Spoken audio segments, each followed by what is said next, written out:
आम आदमी party Arvind Kejriwal gang के भ्रष्टाचार की भूख ऐसी है साथियों, जो खत्म होने का नाम ही नहीं ले रही है। दिल्ली के लोगों को ऐसा प्रतीत होने लगा है कि ये लोग आम आदमी पार्टी के सरकार में न तो खजाना सुरक्षित है और न ही दिल्ली के स्कूलों में पढ़ने वाले बच्चे सुरक्षित हैं। अभी तो शराब घोटाले की जांच चल ही रही है। इसकी कड़ियां जोड़ने में एजेंसी लगी ही हुई है। ऐसे भ्रष्टाचारियों को सजा मिले, ऐसे भ्रष्टाचारियों को अपने पदों पे न रखा जाए। अभी इसकी लड़ाई तो चल ही रही है। चार्जशीट आनी अभी बाकी ही है। तब तक हमें शिक्षा के विभाग में भी एक बड़े घोटाले का सामने दर्शन हो गया है। जब मैं आपसे बात कर रहा हूं, संजय जो परिचय दिया हमारे साथ शहजाद पूनावाला जी, दिल्ली को और देश को जान करके बहुत दुख होगा कि दिल्ली की स्कूल में पढ़ने वाली एक बच्ची के ऊपर चलता हुआ पंखा गिर गया। बंगलोई की वो बच्ची इस समय अस्पताल में जीवन और मौत से जूझ रही है। अभी भी उसकी स्थिति चिंताजनक है। ठीक 2 मिनट पहले भी मेरी वहां उपस्थित लोगों से बात हुई है। लेकिन सवाल उठता है कि ये पंखा गिर क्यों जाता है, ये गिरने का सिलसिला ऐसा क्यों चल रहा है दिल्ली में। अरविंद केजरीवाल गैंग का चरित्र तो गिर ही रहा है, बच्चों के ऊपर पंखे गिर रहे हैं। तो किसी दिन ये भी समाचार आ सकता है कि स्कूल का आधा हिस्सा ही गिर गया। ये ऐसे स्कूल है जो मैं विजिट करके भी आपके सामने खड़ा हूं। सर्वोदय कन्या विद्यालय, मलकागंज का विद्यालय ऐसा ही है, कोई जाकर के देख ले। और ऐसे ऐसे कम से कम 400 विद्यालय है तो कभी भी गिर सकते हैं। पंखा क्यों गिर रहा है, अगर इसका छोटा सा हम आपको डिटेल्स दे तो शायद आपको याद आए। हमने एक केस किया है, हरीश खुराना ने, प्रवेश वर्मा ने, नीलकांत बख्शी, ये सब लोग इसमें कंप्लेनेंट है। और हमारी उस कंप्लेन को लोकायुक्त महोदय ने भी माना कि इसमें गड़बड़ी है और चीफ सेक्रेटरी से जांच की रिपोर्ट मांगी गई है।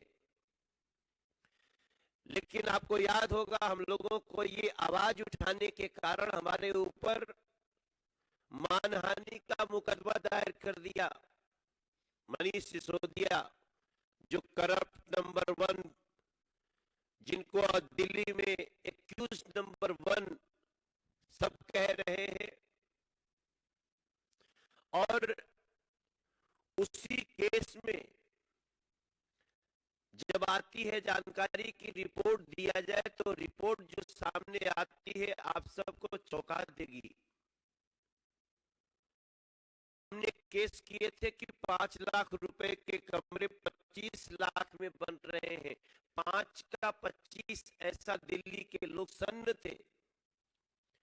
लेकिन जब ये रिपोर्ट आई है तो आप सभी को जान करके दुख होगा कि ये रिपोर्ट कह रही है कि ये 5 का 25 नहीं, ये 5 लाख का 33 लाख है। ये 5 का 33 हो गया है। ये हमारे दिल्ली के विद्यालयों की शिक्षा की व्यवस्था।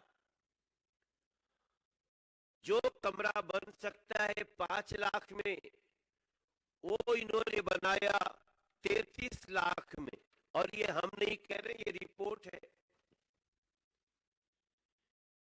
रिपोर्ट को पढ़ने के बाद कोई भी चौंक जाएगा कि जिस शिक्षा की बात करते हैं उसका देखिए स्थिति क्या है। आप जान के हैरान रह जाएंगे कि इन लोगों ने नंबर ऑफ रूम्स बढ़ाने के लिए, उस लूट को बढ़ाने के लिए टॉयलेट को भी कमरों का नाम दे दिया। तो दिल्ली नहीं, पूरे दुनिया में ये अनोखी लूट हुई होगी जहां कमरे बनाने में 5 का 33 तो हो रहा है, लेकिन टॉयलेट को भी कमरा में गिन लिया गया। ये रिपोर्ट कह रही है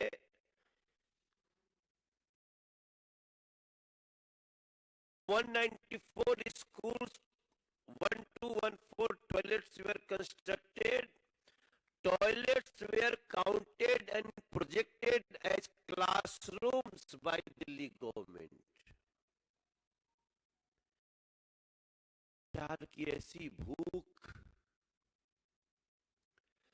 मैं समझता हूं यही कारण है जहां आज एक बच्ची जीवन मौत से जूझ रही है, चलता हुआ पंखा गिर जा रहा है।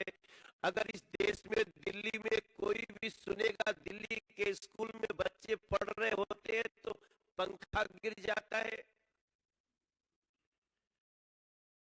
अभिभावक की स्थिति क्या होगी? दिल्ली सरकार में स्कूल में पढ़ाने वाले अभिभावकों की स्थिति क्या होगी? और ये पहली बार नहीं हुआ है, ये पहले भी कई बार हुआ है, लेकिन उसके बाद भी बड़े बेशर्मी से इसको सर्वश्रेष्ठ सर्वश्रेष्ठ ऐसे लोगों को पुरस्कृत करने की बात करते हैं लोग। आपको जान के दुख होगा, अब तो शुक्र है बेटी की जान अभी लगता है कि बच सकती है, मगर इसके ऊपर उनका जवाब नहीं आएगा। सिसोदिया, अरविंद केजरीवाल गैंग का जवाब इस पे नहीं आएगा। आपको जानकर के हैरानी होगी कि ये सेमी परमानेंट स्ट्रक्चर बनाते हैं स्कूलों में, जिसके कारण पंखे गिरते हैं। अब सवाल उठता है, what is semi permanent structure? Semi permanent structure का मतलब होता है कड़ी कुंडी की छत, जो बहुत ही मजबूरी में बनाई जाती है, बहुत शॉर्ट टर्म के लिए बनाई जाती है। दिल्ली के इतने लाखों बच्चों के साथ ऐसा खिलवाड़ क्यों? सेमी परमानेंट स्ट्रक्चर क्यों? परमानेंट स्ट्रक्चर क्यों नहीं? अगर इसके तह में जाएंगे तो एक और भी बड़ी सी कहानी आपको सामने दिखाई देगी। मेरा मानना है ये इन्होंने सेमी परमानेंट स्ट्रक्चर, कड़ी कुंडी की छत बनाने के साथ ही इन्होंने दिल्ली सरकार में पढ़ रहे हमारे बच्चों को खतरे में डाल दिया। और ये सारी जानकारी तो तब आई है जब कोर्ट ने एसीबी जांच शुरू करने के जल्दी की आदेश किया। लोकायुक्त ने मान ही लिया इसमें कुछ गड़बड़ी है, रिपोर्ट मांगी गई है। लेकिन आप सोचिए, बात यही तक नहीं है। सरकार के स्कूलों में मात्र साढ़े 300 स्कूलों में ही साइंस पढ़ने की व्यवस्था है, बाकी 1024 के स्कूलों में साइंस पढ़ने की व्यवस्था ही नहीं। यहाँ कोई रमन नहीं निकल सकता, यहाँ कोई वैज्ञानिक नहीं निकल सकता। उस शिक्षा व्यवस्था की तारीफ करते ये थकेंगे नहीं।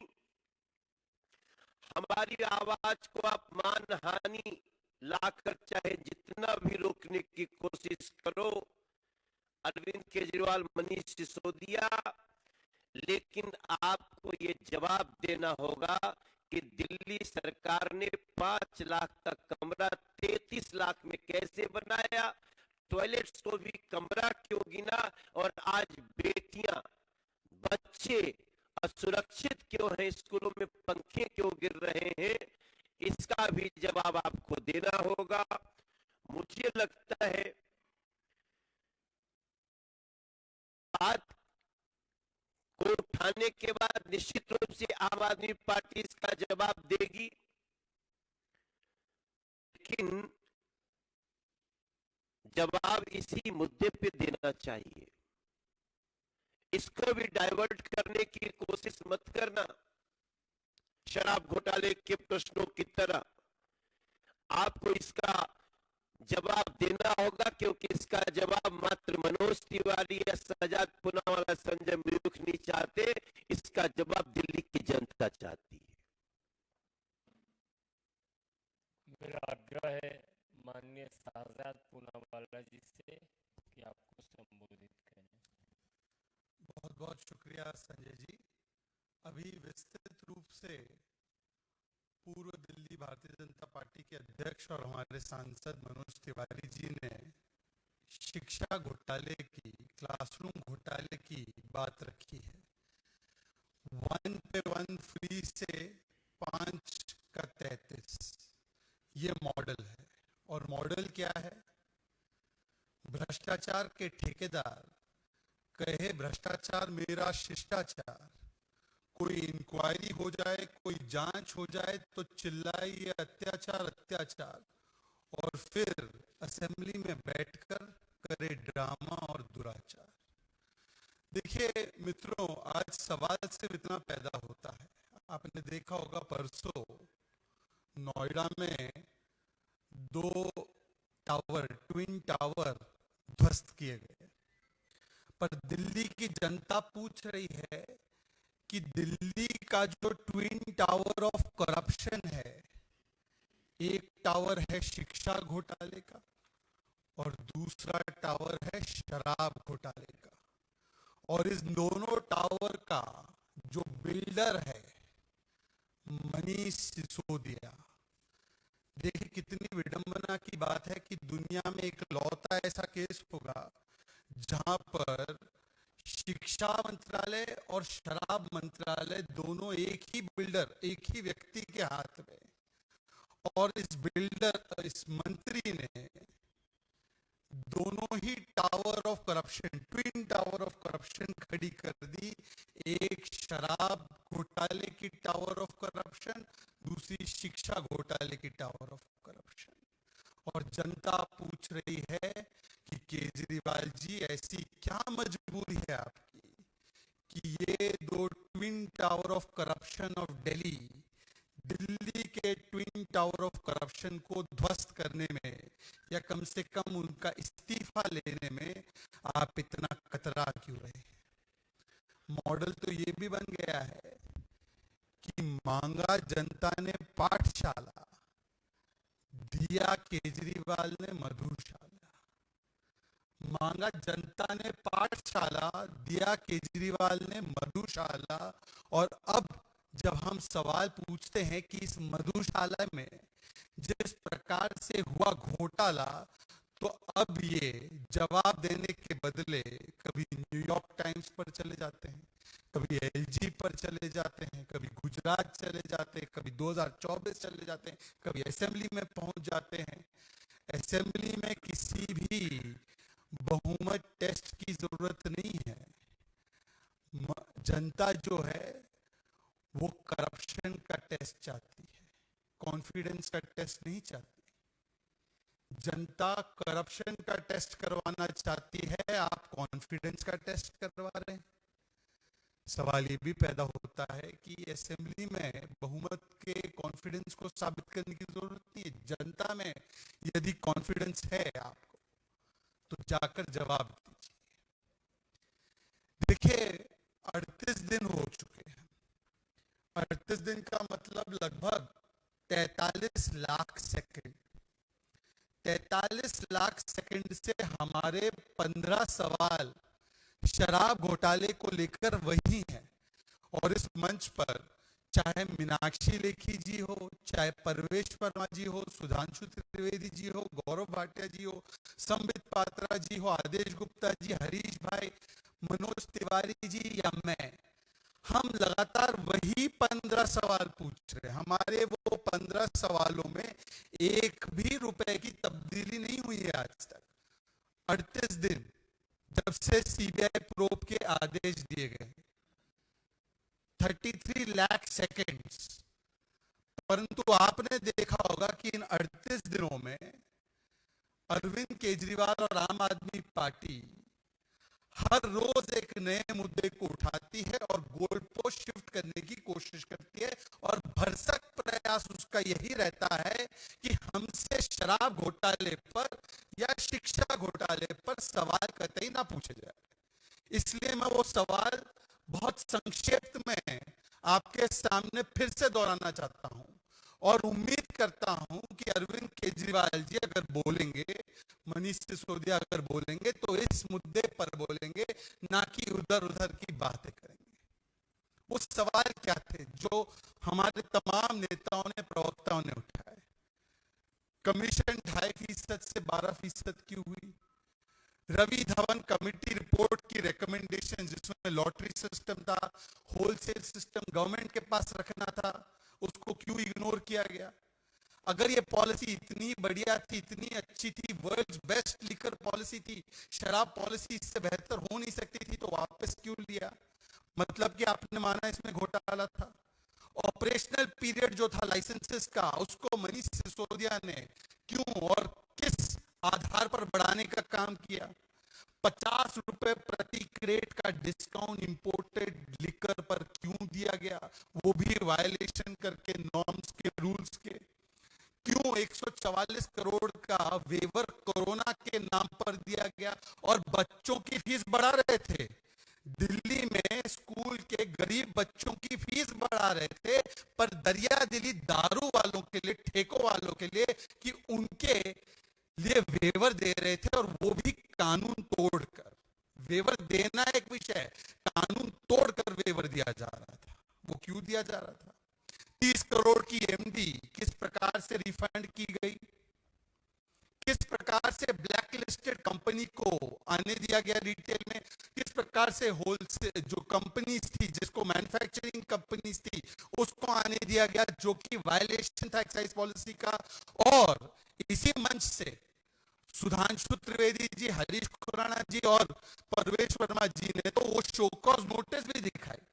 वो शोकॉज नोटिस थी जो कि एक ब्लैकलिस्टेड कंपनी को दी गई थी, 2021 अक्टूबर में दी गई थी, कि इस कंपनी ने वायलेशन किया है।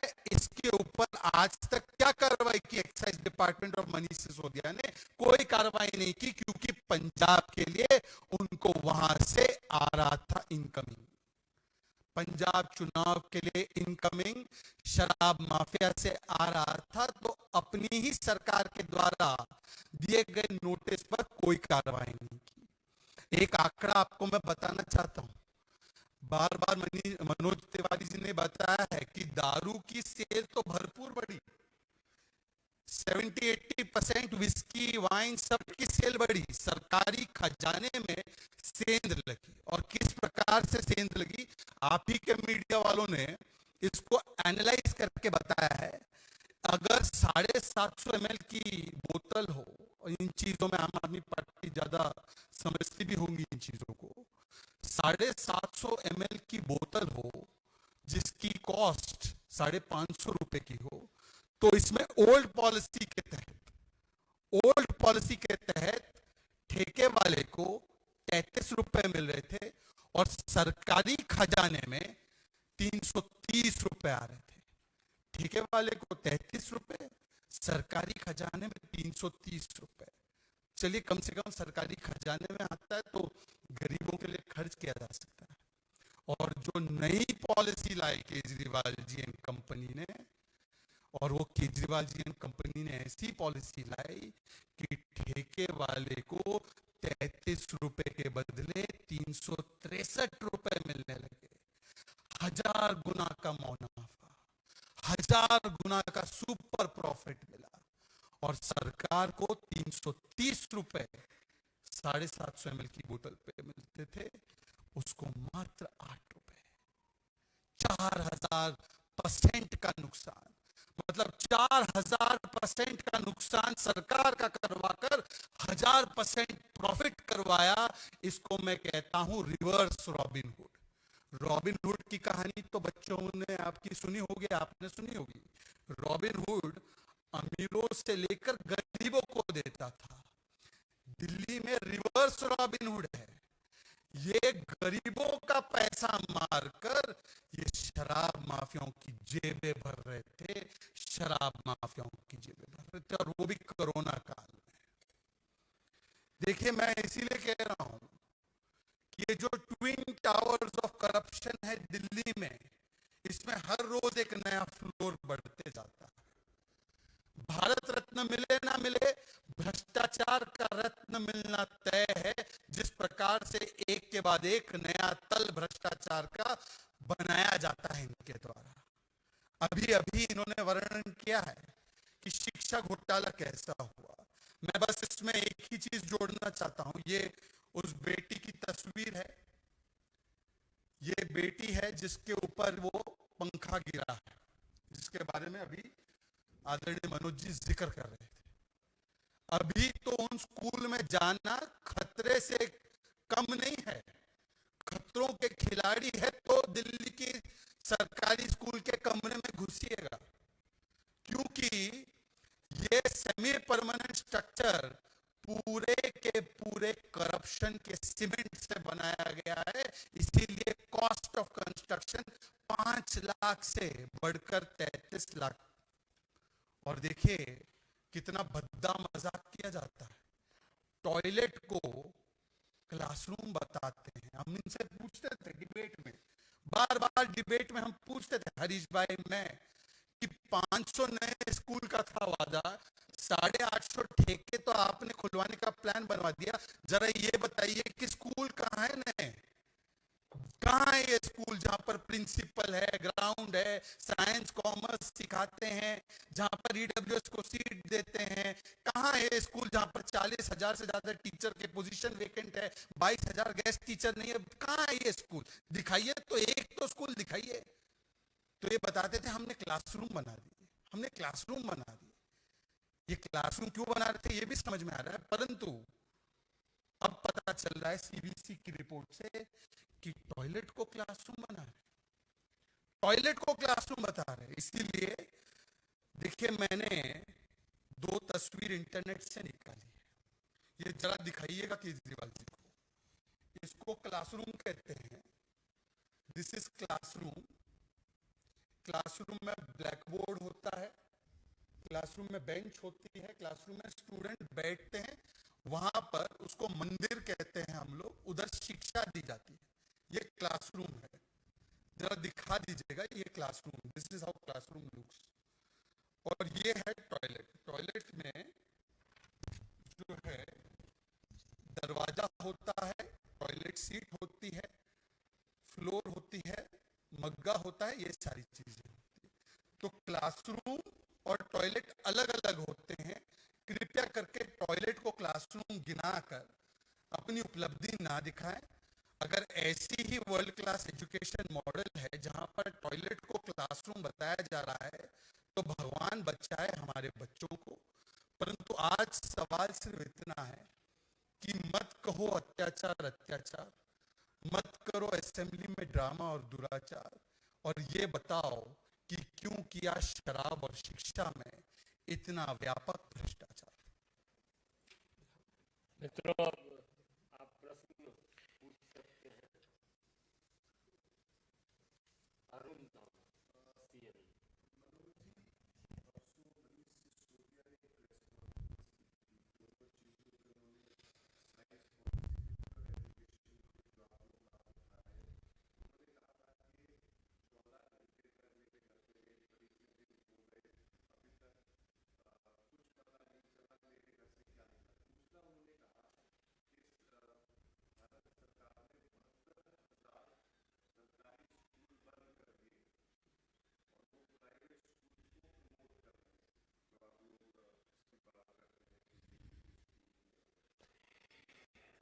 देखिए, ये लोग आजकल जो कार्य कर रहे हैं और जिस प्रकार से मुद्दे को डाइवर्ट करते हैं, हालांकि उनकी मास्टरी है, वो इशू डाइवर्टिंग मास्टर हैं, लेकिन के स्कूलों में 16,400 से ज्यादा शिक्षकों का अभाव है। आप कह देते हैं हम 20,000 नए, क्या 22,000 नए कमरे बनाए, उसमें टॉयलेट आ गया है तो अलग बात है, लेकिन अगर नए कमरे बनेंगे तो पढ़ाएगा कौन? सिंपल सी बात है कि अगर नया कमरा बनेगा तो उसमें कोई घोष तो पढ़ाएगा नहीं, किसी न किसी को तो आना ही पड़ेगा, लेकिन इनकी टीचर की संख्या बिल्कुल ही नहीं बढ़ी, चूंकि इनको इशू को डाइवर्ट करना है। और ये लगातार जो बातें कहते हैं, मैं इनकी मास्टरी को देखते हुए इतना ही कहना चाहता हूं कि कायदे से तो इनको चुल्लू भर पानी में समाधि लेनी चाहिए, लेकिन ये सहारा लेते हैं गांधी जी की समाधि की, अब वो चलने वाला नहीं है सर।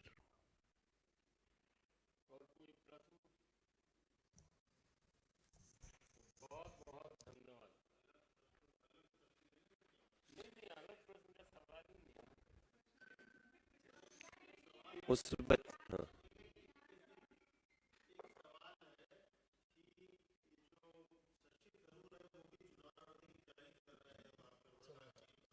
चलिए, धन्यवाद, धन्यवाद।